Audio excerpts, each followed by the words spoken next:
మా నమ్మకమైన మా పరలోకమందున తండ్రి, యేసు ప్రభు నామములో మీకు వందనాలు చెల్లిస్తూ ఉంటున్నాం. ప్రభువా, ఈ సమయంలో మిమ్మల్ని స్తుతించి గణపరిచే బాధ్యతను మాకు అనుగ్రహించారు. దేవుని వాక్యము ద్వారా, ఈ చిన్న శబ్దయంత్రం ద్వారా ఎంతమంది అయితే వినగలుగుతుంటున్నారో వారితో మీరు మాట్లాడండి. మీ స్వరం వినిపింపజేసే దేవుడు, అందరూ బట్టి వందనాలు చెల్లిస్తూ ఉంటున్నాం. చిన్న మాటలు ప్రభా, రక్షణ గురించినటువంటి, పరలోక రాజ్యం గురించినటువంటి తండ్రి, నీతిని గురించినటువంటి మాటలు దయచేసి వారితో మాట్లాడిన ఆయన కనికరించండి. కృతజ్ఞతాపూర్వక వందనాలు చెల్లిస్తూ మీ సహాయాలు కోరుకుంటూ యేసు నామమున ప్రార్థించి వేడుచున్నాం తండ్రి. అది జరుపు నాకు వినపడతా కొద్దిగా చాలు. దేవుని వాక్యంలో నుండి కొన్ని మాటలు మనం చూసుకుందాము. పరిశుద్ధ గ్రంథంలో నుండి కీర్తన గ్రంథం, కీర్తనలు 115వ కీర్తన. కీర్తన గ్రంథం 115వ కీర్తన గ్రంథము. దేవుని వాక్యంలో నుండి 12వ వచనం మనమందరం కూడా కలిసి చదువుకుందాం. 115వ కీర్తన 12వ వచనము మనమందరం కూడా కలిసి చదువుకుందాం. దేవుని వాక్యం ఉన్న వాళ్ళు దయచేసి ఈ మాటలను మనము చదువుకుందాం. యెహోవా మమ్మను మరచిపోలేదు, ఆయన మమ్మను ఆశీర్వదించును, ఆయన ఇశ్రాయేలును ఆశీర్వదించును, అహరోను వంశస్థులను ఆశీర్వదించును. ఇక్కడ చక్కటి మాట చెప్పడం మాట ఏంటంటే, దేవుడు మనల్ని మరచిపోలేదు అనే మాట. కాబట్టి మానవుడు మర్చిపోతాడు. మానవుడు అనేవాడు మరచేవాడుగా ఉంటున్నాడు. అది మేలులే కానీ లేకపోతే ఏదైనా ఒక విషయమే కానీ మరచిపోతాడు. అయితే దేవుడు మాత్రము ఎన్నటికీ మరువడు అనేటువంటి మాట మనకి ఇక్కడ చెప్పబడతా ఉంది. దేవుడు ఎప్పటికీ మర్చిపోడు, ఎందుకంటే ఆయన అనంత జ్ఞాని కలిగిన దేవుడు. మరి మనము ఎంతమందిని గుర్తుపెట్టుకోగలం? ఒకరు, ఇద్దరు, ముగ్గురు, సుమారంటే ఒక 500 మంది గుర్తుపెట్టుకుంటాం. అయితే దేవుడు ఈ లోకానంతా కూడా సృజించినాడు. లోకంలో ఉన్న ప్రతి జీవి ఆయన యొక్క సృష్టిలో భాగమే. ఆయన తన స్వహస్తాలతో ప్రతి జీవిని, ప్రతి మనిషిని కలుగజేశాడు. ఆయన మాట చేత ఈ లోకమే కలవబడింది. కాబట్టి అన్ని ఆయనకు గుర్తుకు, ఏది కూడా ఆయన మరచిపోయేవాడు కాడు అని మనము తెలుసుకోవాలి. అయితే మనుషులంగా మనమే ఆ పరమదేవుణ్ణి, మనం పుట్టించినటువంటి దేవుణ్ణి మనం మరిచే వారంగా ఉంటున్నామని దైవగ్రంథం మనకు చదివిస్తా ఉంది. కాబట్టి మరి దేవుని మరచువారులారా అనేటువంటి మాట మనకు దేవుడు రాయించి పెట్టాడు. దేవుని మరచువారులారా. ఈ లోకంలో దేవుడు మానవుని తయారు చేసిన మానవుడు, మరి దేవుడు మానవుని తయారు చేస్తే మానవుడు దేవుణ్ణి శాశ్వతంగా మరిచేవాడుగా ఉంటున్నాడు. అందుకే దేవుని మరచువారులారా, దీన్ని జ్ఞాపకం పెట్టుకోనండి. చూడండి, కీర్తన గ్రంథంలో చాలా చక్కటి మాట ఉంది. కీర్తన గ్రంథము 50వ కీర్తన 22వ వచనం. కీర్తన గ్రంథం 50వ కీర్తన. దేవుని మరచువారులారా. చాలు. దేవుని మరచువారులారా. దేవుడైతే మనల్ని మరచిపోలేదు. ఆయన మనం గర్భంలో ఉన్నప్పుడే మనల్ని ఎరిగిన దేవుడు, మనల్ని దృష్టించిన దేవుడు, మనల్ని జ్ఞాపకం పెట్టుకున్న దేవుడు, మనల్ని ఆయన చూస్తున్న దేవుడు. కాబట్టి దేవుడు మనల్ని మరచిపోవడం అనేది అసాధ్యం. ప్రియమైన వాళ్ళరా, మరి దేవుణ్ణి మానవుడు ఎందుకు మరిచిపోతుంటున్నాడు? దేనిని బట్టి మానవుడు మరి దేవుణ్ణి తన్ను సృజించినటువంటి ఆ దేవుణ్ణి, మానవుని కలగజేసినటువంటి ఆ దేవుణ్ణి ఎందుకు మానవుడు మరచిపోతుంటున్నాడు?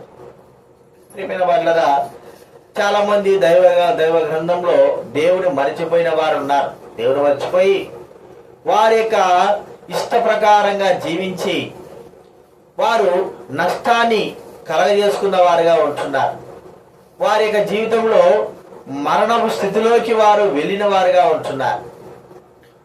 వారు భయము లేక భక్తి లేకపోవడం ద్వారా తమ జీవితంలో విచ్చలవిడిగా జీవించి నిత్యపు నాశనపు మార్గంలో నడిచేవారు ఉన్నారు. వారందరూ ఎవరంటే దేవుని మరచేవారు. చూడండి, ఇక్కడ యేసు ప్రభు కాలంలో యేసు ప్రభు వారు సర్వలోక ప్రజల కొరకై ఆయన ప్రాణమును అర్పిస్తున్నటువంటి దినాలు. ఆయన ప్రాణం అర్పిస్తా ఉంటే మరి యేసు ప్రభు వారు ఏ నేరము కూడా చేయనటువంటి వాడు. ఆయన మరి ఏ నేరం కూడా చేయకోకుంటే మరి యేసు ప్రభు వారిని బంధించారు. అయితే ఒక విషయం ఏమిటంటే, నేరము చేసిన వారు ఉన్నారు. దైవ గ్రంథంలో చూస్తా ఉంటే చూడండి, లూకా సువార్త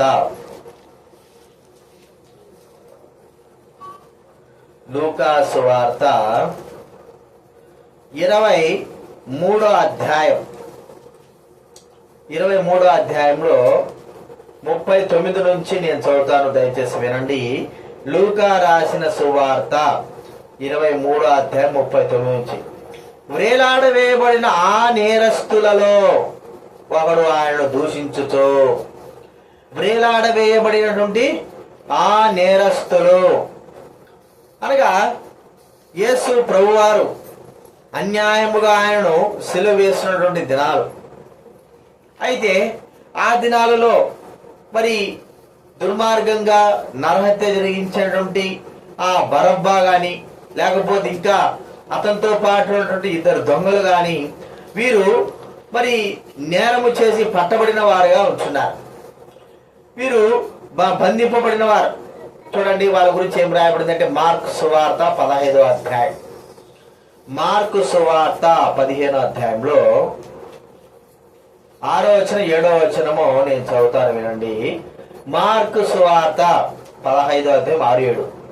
ఆ పండుగలో వారు కోరుకునే యొక్క ఖైదీని పిలాతు విడిపించువాడు అధికారులను ఎదిరించి కలహములో నరహత్య చేసిన వారితో కూడా బంధింపబడి ఉండిన బరబ్బాను ఒకడుండెను. చూడండి, కలహములలో బంధింపబడిన వాడు బరబ్బా అనేవాడు. ఈ యొక్క నరహత్య జరిగించినటువంటి వ్యక్తి. ప్రియమైన వాళ్ళరా, బరబ్బా గాని, ఆ యొక్క శిలువ పైనటువంటి దొంగ అయినటువంటి వ్యక్తులు గాని మరి ఎందుకొరకై వారు శిక్షణ అనుభవిస్తుంటున్నారు అంటే, ఒక మాట చెప్పబడిన మాట మనకు తెలిసింది, వారు దేవుని మరచిపోయినారు. దేవుని మరచిపోయి విచ్చలవిడిగా తమ జీవితంలో మరి ఆ పాపమును జరిగించిన వారుగా ఉంటున్నారు. ప్రియమైన వాళ్ళరా, దేవుని మరచిపోయి భయము లేకోకుండా అనేకముగా ద్రోహకార్యములు, పాపకార్యములు, నరహత్యకార్యములు జరిగించిన వారు. కాబట్టి మరి దేవుని మరిచిపోవడము ద్వారా మనం జరిగించే క్రియలు ఏంటంటే పాపపు క్రియలు. దైవ గ్రంథంలో కయ్యేను అనేటువంటి ఒక వ్యక్తి మొట్టమొదటిగా ఆదాము అవ్వలకు జన్మించిన వ్యక్తి. ఈ వ్యక్తి మరి తన తమ్ముడైనటువంటి హేబేలును అన్యాయముగా చంపడము ద్వారా జరిగిన విషయం ఏంటంటే, దేవుని మరచిపోయినాడు. అరే, దేవుడు అంటూ వాడు ఉన్నాడు, ఆయన పరలోకం చూస్తుంటున్నాడు, మనకంటూ ప్రతిఫలం ఇస్తాడు.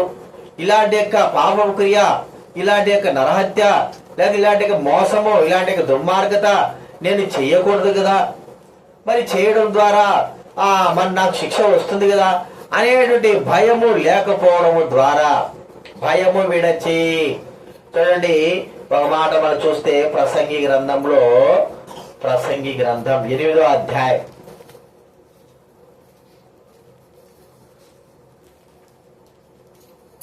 11వ వచనం నేను చదువుతాను వినండి. 8వ అధ్యాయం, ప్రసంగి గ్రంథం 8వ అధ్యాయం 11వ వచనం. దుష్క్రియకు తగిన శిక్ష శీఘ్రముగా కలుగకపోవుట చూచి మనుషులు భయము విడచి హృదయపూర్వకముగా దుష్క్రియలు చేయుదురు. చూడండి ఎంత చక్కని మాట రాయబడిందో.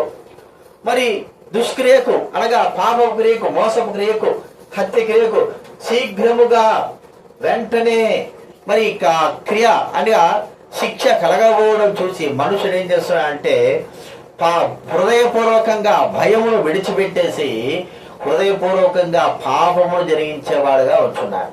ప్రియమైన వాళ్ళరా, ఈ నరహత్య జరిగించినటువంటి బరబ్బా గాని మరి ఇంకా ఇతర దొంగలు గాని వారు హృదయపూర్వకంగా భయమును విడిచి వారు పాపములు జరిగించి అనేకమైన వారిని చంపిన వారుగా దైవ గ్రంథంలో మనకు కనబడతా ఉంది.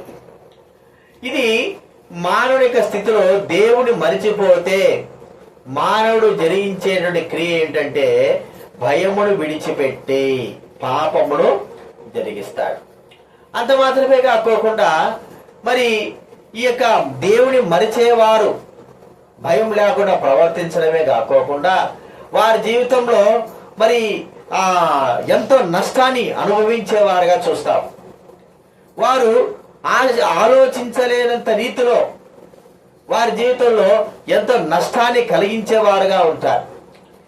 బైబిల్ గ్రంథంలో మనం చూడగలిగితే వాళ్ళు భయమును విడిచి పాపం చేయడం కంటే వారు ఇతరులకు ఎంతో నష్టాన్ని, ఇతరులకు బాధను కలిగించేవారుగా ఉంటారు. ఎందుకంటే దేవుని యొక్క భయము, దేవుని వారు మరచిపోయారు కాబట్టి అనేకమైన వారిని బాధిస్తూ ఉంటారు.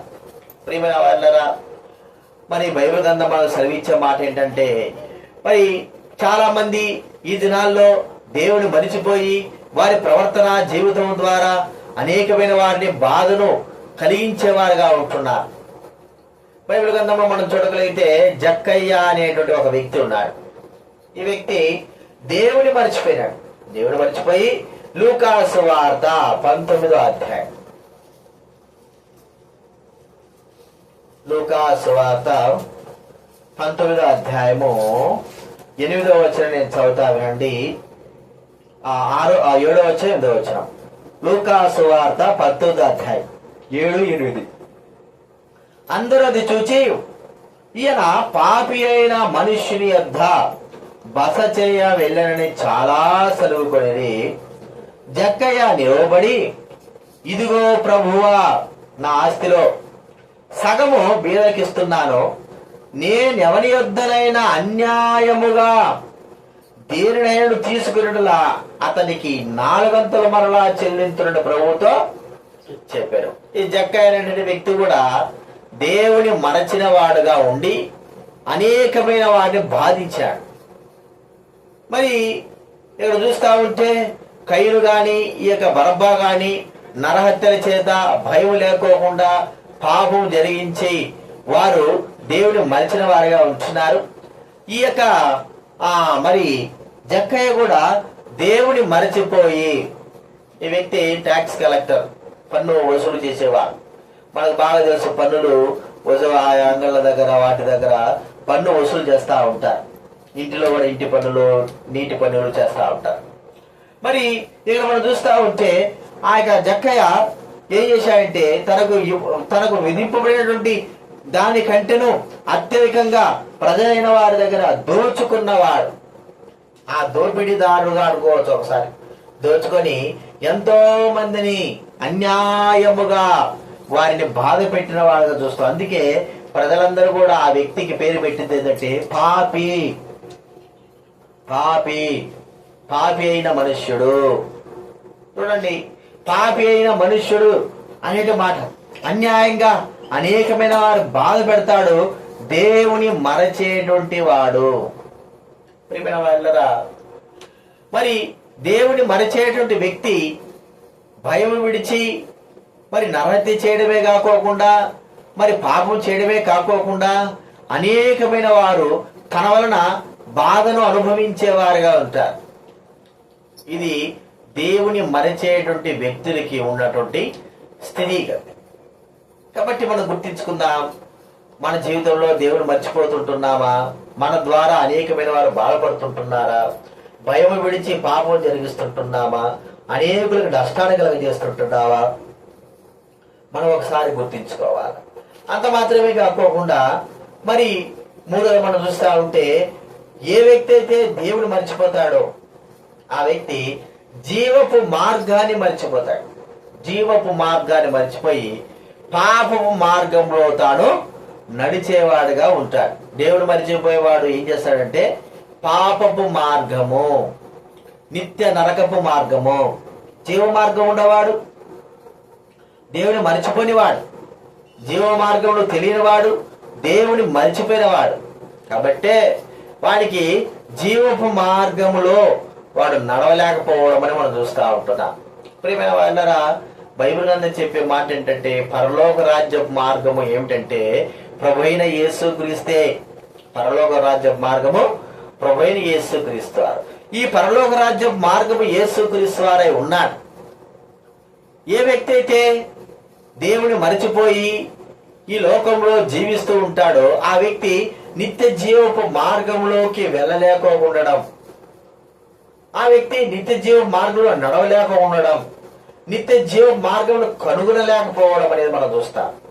చాలా మంది ఈ లోకంలో దేవుని మరిచిపోయి ఉన్నారు కాబట్టి వారు మరి జీవపు మార్గంలో నడవలేకపోతుంటున్నారు. ప్రియమైన వాళ్ళ లోకంలో వందలు వేలు కోట్లు ప్రజలు కొంతమంది దేవుడిని తెలుసుకున్నప్పుడు కూడా దేవుడిని మర్చిపోయి జీవ మార్గంలో నడవలేకపోవడం, కొంతమంది మరి అసలు దేవుడే లేడని చెప్పడం. ఈ యొక్క క్రియలన్నీ ఏం చూపిస్తున్నాయో మనకంటే మానవుడు దేవుడిని మర్చిపోయి జీవ మార్గంలో వెళ్లాల్సింది, నిత్య జీవ మార్గంలో వెళ్లాల్సింది నరకపు మార్గంలో మానవుడు నడుస్తూ ఉంటున్నాడు. ప్రియమైన వాళ్ళని ఆలోచించావా? ఈ యొక్క రాత్రికాల సమయంలో ప్రభువు మనతో మాట్లాడుతుంటున్నాడు. నీవు జీవ మార్గంలో నడుస్తుంటున్నావా? మరి దేవుని మరచిపోయి ఉంటున్నావా? భయము విడిచి పాపము జరిగిస్తుంటున్నావా? అనేకమైన వారు మన జీవితం ద్వారా బాధను అనుభవిస్తూ ఉంటున్నారా? ఒక్కసారి ఆలోచించు. మానవమైన మనము నేను ఎవరిని బాధ పెట్టలేదు, ఎవరిని మరి నష్టపరచలేదని కాదు. జీవ మార్గంలో నడవలేకపోవడం ఒకటి, భయము విడిచి మన ఇష్ట ప్రకారంగా జీవించి దుర్మార్గంగా జీవించి మన పాపమును అత్యధికంగా చేసుకోవడం ఒకటి. అంత మాత్రమే కాదు, అనేకమైన వారు మన యొక్క జీవితం ద్వారా మరి బాధను వేదనను అనుభవించేవారుగా ఉంటున్నారు. అంత మాత్రమే కాదు, మరి మనం చూస్తూ ఉంటే మనము నడవలేక జీవ మార్గంలో వెళ్ళలేక దారి తప్పిన వారంగా ఉంటున్నాము. దేవుని మరచువారులారా, దేవుడు మర్చిపోయిన వాడు దేవుని యొక్క జీవ రాజ్యమును కూడా మరిచేవాడుగా ఉంటాడు. దేవుడు మరిచేవాడు దేవుని యొక్క జీవ మార్గంలో ఉంచి దూరంగా వెళ్ళేవాడుగా ఉంటాడు. కాబట్టి నీ నా జీవితంలో దేవుణ్ణి మనం మరిచిపోయిన వారంగా ఉంటున్నామా? ప్రభువు మనతో మాట్లాడుతుంటున్నాడు. ప్రియమైన వాళ్ళరా, దేవుడు మాత్రం మనల్ని మర్చిపోలేదు, ఇది వాస్తవం. ఎందుకు ఎట్లాగా ఇంతగా మనుషుడు పాపం విడిచి ఆ పాపముతో ఉండి ఆ భయం విడిచేసి దుర్మార్గంగా ప్రవర్తించి అనేకమైన వారిని బాధ పెట్టాయి. మరి అంత మాత్రమే కాకోకుండా తన జీవితంలో నిత్య రాజ్య మార్గంలో వెళ్ళలేకుండా ఉన్న వ్యక్తి విషయమై దేవుడు ఎందుకు మరిచిపోలేదు? చూడండి, బైబిల్ గ్రంథం చెప్పే మాట ఏంటంటే చంటి పిల్లను తల్లి మరుస్తుందా? కదండి, మరవదు కదా. యెషయా గ్రంథం మనం చూస్తే యెషయా గ్రంథం 49వ అధ్యాయం 15వ వచనము చదువుకుందాం. యెషయా గ్రంథం 49వ అధ్యాయం 15వ వచనం. స్త్రీ 49వ అధ్యాయం 15వ వచనం. స్త్రీ తన గర్భమున పుట్టిన బిడ్డను కరుణింపకుండా తన చంటి పిల్లను మరచునా? వారైనను మరచుదురు గాని నేను నిన్ను మరువను. వారైనా మరుస్తారు. ఎంత చక్కటి మాట అండి. చంటి పిల్లను మరవగలుగుతుందా? మరవలేదు. మరి ఒకవేళ మరుస్తుంది, నిద్రలో ఆమె పడుకున్నప్పుడు బిడ్డట పోతుందో తల్లెట పోతుందో. మరి ఆ నిద్ర కొద్దిసేపు, గంట, 2 గంటలు, 3 గంటలు, 5 గంటలు ఎన్నైనా సరే, ఆ సమయంలో తన బిడ్డ తనకు గుర్తుకు రాడు. తాను నిజంగా మరిచిపోయి నిద్రలో జారుకుంటుంది. నిద్ర నుంచి మేలుకుని తర్వాతనే తన బిడ్డ తనకు గుర్తుకొస్తుంది. అయితే దేవుడు మనిషిని మరిచిపోలేదు అని ఇక్కడ చక్కగా మాట చెప్తుంటాడు, నేను మరవను. మరి ఇంత దుర్మార్గంగా దేవుణ్ణే మరిచిపోయినటువంటి మానవుల్ని మనము దేవుడి ఎందుకు మరిచిపోడు? మనం కూడా అప్పుడప్పుడు ఫోన్లు చేసుకుంటా ఉంటాం, ఏవయ్యా మర్చిపోయినావా అని అంటాం. మర్చిపోయినావా అని అనుకో, మనం కూడా ఏం చేస్తాము, ఆ వ్యక్తిని మర్చిపోతాం. ఒకవేళ ఆ వ్యక్తి మనతో మాట్లాడలేదనుకో, మనం కూడా ఆ వ్యక్తితో మాట్లాడం. ఆ వ్యక్తి మనతో గొడవ పట్టాడనుకో, మనం కూడా ఎదుటి వ్యక్తితో గొడవపడి మాట్లాడకుండా మర్చిపోతాం. గత దినాలు జరిగినవన్నీ కూడా మర్చిపోతాం, ఎందుకంటే మాకు అవసరం లేదంట. కానీ దేవుడు మాత్రం మనుష్యులమైన మనము, నశించే మనము, జీవ మార్గంలో పయనించని మనము, భయము విడిచి తిరుగుతున్న మనము, అనేకమైన వారిని బాధ పెట్టి తిరుగుతున్న మన జీవితాలను మాత్రం ఆయన మరువలేదు. ఆయన మరవకుండా ఏం చేశాడు? మరవకోకుండా ఆయన ప్రతిఫలం ఏమన్నా మనుషునికి ఇస్తున్నాడా? లేకపోతే గద్దించి శిక్షిస్తుంటున్నాడా? ఏ కార్యం ఆయన చేస్తుంటున్నాడు? ఆయన మరవకోకుండా మరి చేసినటువంటి కార్యం ఏమిటి? ప్రియమైన వాళ్ళారా, మానవుడు దేవుడు గాని మానవుని మరిచిపోతే మానవుడి యొక్క స్థితి అంతే, ఇక చెప్పడానికి వీల్లేదు. ఈ భూలోకంలో తల్లిదండ్రులైనా పిల్లలు మర్చిపోయినా కానీ దేవుడు పట్టించుకుంటాడు, ఇతర వాళ్ళు పట్టించుకుంటారు. కానీ దేవుడే గాని మనిషిని మరిచిపోయినాడే అంటే దేవుడే గాని మనిషిని వదిలేస్తే, దేవుడే గాని మనిషికి దూరం అయిపోతే, దేవుడే గాని మనిషిని చేరదేకోకుంటే మనిషి విషయం ఎంత నష్టం, ఎంత బాధపడుతాడో మనకు తెలియదు. ఎంతో నష్టాన్ని అనుభవిస్తాడు మానవుడు. అందుకే మనుషుని మరిచిపోకోకుండా, ఆయన మమ్మును మరిచిపోలేదు, మరిచిపోకుండా ఆయన చేసిన కార్యం ఏమిటి?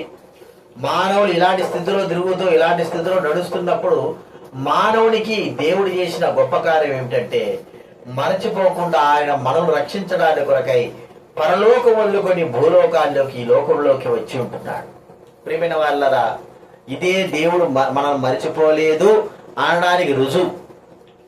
ఈ లోకంలోకి మనుష్య కుమారునిగా, సాధారణమైన వాడు మానవుడుగా మనల్ని రక్షించడానికి, మనల్ని విమోచించడానికి, మనల్ని కాపాడడానికి, ప్రియమైన వాళ్ళరా, దారి తప్పితున్న మనల్ని సరైన మార్గంలో, పరలోక రాజ్య మార్గంలో నడిపించడానికి కొరకై వచ్చినటువంటి వ్యక్తి ప్రభువైన యేసుక్రీస్తు వారు.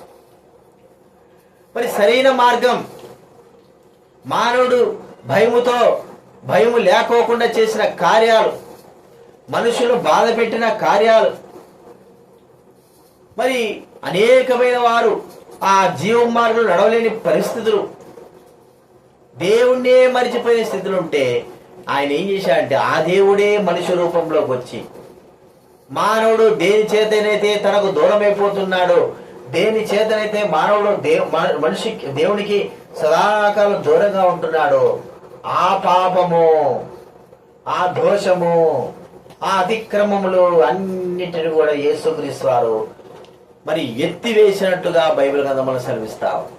బైబిల్ గ్రంథం చెప్పే మాట ఏంటంటే, ఆయన మెత్తి మన పాపాలన్నిటిని కూడా సముద్రంలో ఒక రాయి వేస్తే సముద్రం ఎట్లా మునిగిపోతుందో అట్లాగా ఆయన మన పాపాలన్నింటిని కూడా సముద్రంలో వేస్తాడు.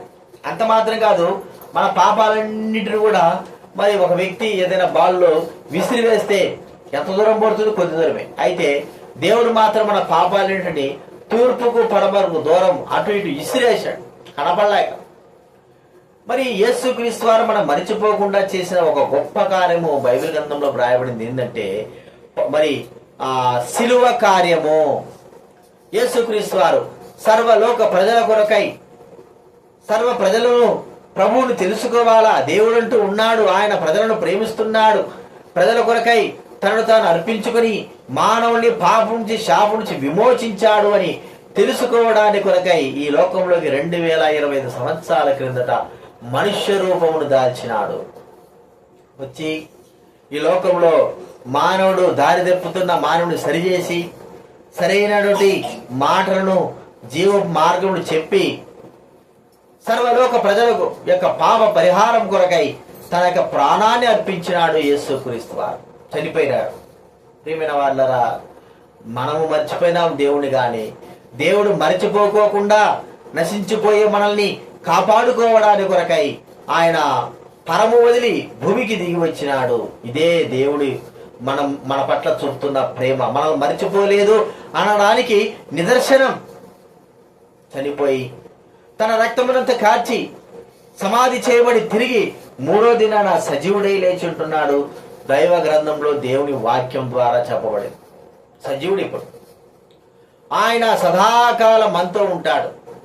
ప్రియమైన వాళ్ళరా, ఈ యొక్క రాత్రికాల సమయంలో ప్రభు నీతో మాట్లాడే మాట ఏంటంటే, నిన్ను మర్చిపోయినాడని అనుకుంటున్నావేమో. కాదు. మరి మనమే మర్చిపోయి మరి భయం లేకోకుండా మరి పాపం చేస్తూ అనేకులను బాధపెడుతూ జీవ మార్గంలో నడవకోకుండా ఉంటున్న మన నిమిత్తమై ప్రభువైన యేసుక్రీస్తు వారు వచ్చాడన్న విషయాన్ని గుర్తు చేసుకో. చనిపోయినాడు, సమాధి చేయబడ్డాడు. ప్రియమైన వాళ్ళరా, 3వ దినాన ఆయన లేచి సజీవుడే ఉన్నాడు. ఇప్పుడు ప్రతి ఒక్కరూ ప్రభువును తెలుసుకునే విధంగా ఆయన ప్రతి ఒక్కరికి పిలుపునిస్తా ఉంటారు. రండి నా యుద్ధకు ప్రయాసపడి. చూడండి మత్తయి సువార్త 11వ అధ్యాయం 28వ వచనం. మత్తయి సువార్త 11:20 చదవండి ఎవరైనా.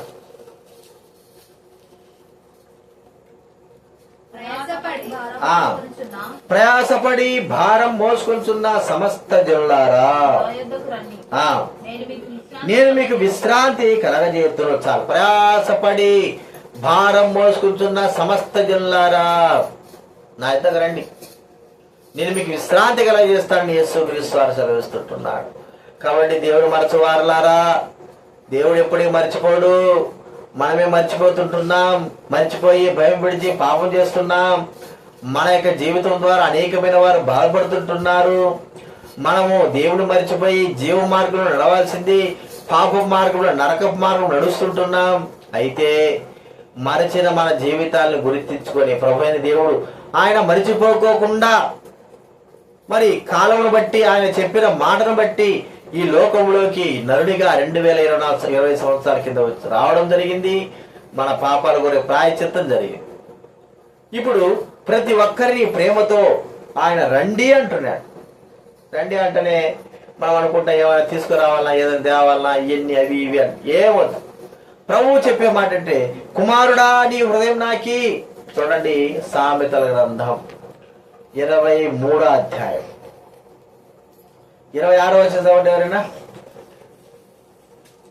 సామెతల గ్రంథం 23:26. నా కుమారుడా నీ హృదయమును నాకిము. చాలు. నా కుమారుడా నీ హృదయము నాకి, నీ నా దాంట్లో నివసిస్తాను. ఆ హృదయంను కడిగి పవిత్రపరుస్తానని ప్రభువైన దేవుడు మనతో మాట్లాడుతున్నాడు. కాబట్టి ప్రియమైన వాళ్ళరా, ఆ ప్రభువైన యేసునందు విశ్వాసం ఉంచితే నిన్ను దేవుడు మర్చిపోలేదు గుర్తు పెట్టుకుంటాడు. నిత్యము ఆయన మీతో పాటు ఉంటాడు. నిత్య జీవం నీకు అనుగ్రహించి, నిత్య రక్షణ నీకు అనుగ్రహించి నీ జీవితమును పరిపూర్ణంగా మార్చేవాడై ఉంటాడు. కాబట్టి ఆ ప్రభువైన యేసునందు విశ్వాసం ఉంచు, నీవు నీ ఇంటి వారు రక్షణ పొందుతారు. మీ నిమిత్తం మేము ప్రార్థన చేస్తాం. పరలోకమందున తండ్రి, యేసు ప్రభు నామమున మీకు వందనాలు ప్రభువా. ఈరోజు తండ్రి 115వ కీర్తన 12వ వచనంలో ఆయన మమ్మల్ని మరిచిపోలేదు అని వాక్యం రాయబడి, అయితే 50వ కీర్తన 22వ వచనంలో ప్రభువా దేవుని మరచువారులారా అని వాక్యం రాయబడి, మేమైతే మర్చిపోయే వారంగా ఉండి పాప క్రియలు జరిగించినాం, అనేకులు బాధ పెట్టినాం, జీవ మార్గంలో నడచాల్సింది నడవలేకపోయినాం. అయితే మీరు మమ్మల్ని మర్చిపోలేదు. మీరు మమ్మల్ని మర్చిపోకోకుండా ఈ లోకంలోకి మమ్మల్ని రక్షించడానికి కొరకై వచ్చినటువంటి దయామయుడు, కరుణామయుడు పాపంతో ఉంటున్న మా జీవితాన్ని క్షమించి ప్రభువా మీ రక్తం చేత కడిగి పవిత్రపరిచి బలియాగము చేత మాకందరికి విమోచన అనుగ్రహించినందుకు స్తోత్రాలు. ఎంతమంది అయితే మిమ్మల్ని ఇంకా మర్చిపోయి ఉన్నారో తెలియకున్నారో వారందరి జీవితాల్లో మీరు మార్చండి. వారందరితో మీరు మాట్లాడండి, రక్షణ దయచేయండి, పాప క్షమాపణ దయచేయండి. దేవుడు అని మీరు వారిని మర్చిపోలేదని గుర్తింపు దయచేయండి. అందుకే ఈ లోకంలోకి వచ్చి చనిపోయినామని గ్రహింపు దయచేయండి. వారికి వారి కుటుంబాల రక్షణ దయచేయండి. ప్రభువా విన్నవారి ఉదయాలకు ఉన్న వారందరి జీవిత రక్షణ దయచేయండి. ప్రభువా నిత్య జీవ మార్గం వాళ్ళు కలిగి ఉండడానికి అనుగ్రహించవలసిన చేస్తుంటున్నాం, కృప చూపించండి. ప్రభువా మరి దుర్గా సునీత వారి కుటుంబాన్ని రక్షించండి. వారికి మీరు చేసే మేలు ఉపకారాలు మర్చిపోకుండా కృప చూపించు నాయన, సహాయం. ప్రభువా వారి జీవితాలతో మీరు మాట్లాడు, రక్షణ దయచేయండి, కనిగిరించండి, మందిరాన్ని రక్షించండి, వారి ప్రతి అవసరత తీర్చండి, పాప క్షమాపణ దయచేయవలసి మనం చేస్తుంటున్నాం, కృప చూపించండి. కృతజ్ఞులమై స్తుతులు చెల్లిస్తూ వచ్చిన వారు బడి స్తోత్రాన్ని వారి హృదయాల కార్యం జరిగించండి, పాప క్షమాపణ దయచేయవలసి మనం చేస్తూ మహిమ ఘనత ప్రభావాలు చెల్లిస్తూ యేసు నామమున స్తుతించి ప్రార్థించి అడిగి వేడుచున్నాం తండ్రి, ఆమేన్. తండ్రి అయిన దేవుని ప్రేమ, యేసుక్రీస్తు కృపయు పరిశుద్ధాత్మ సహవాసం చేరువచ్చిన మనకు సకల పరిశుద్ధులకు ఇప్పుడెల్లప్పుడు సదాకాలం తోడైండు గాక.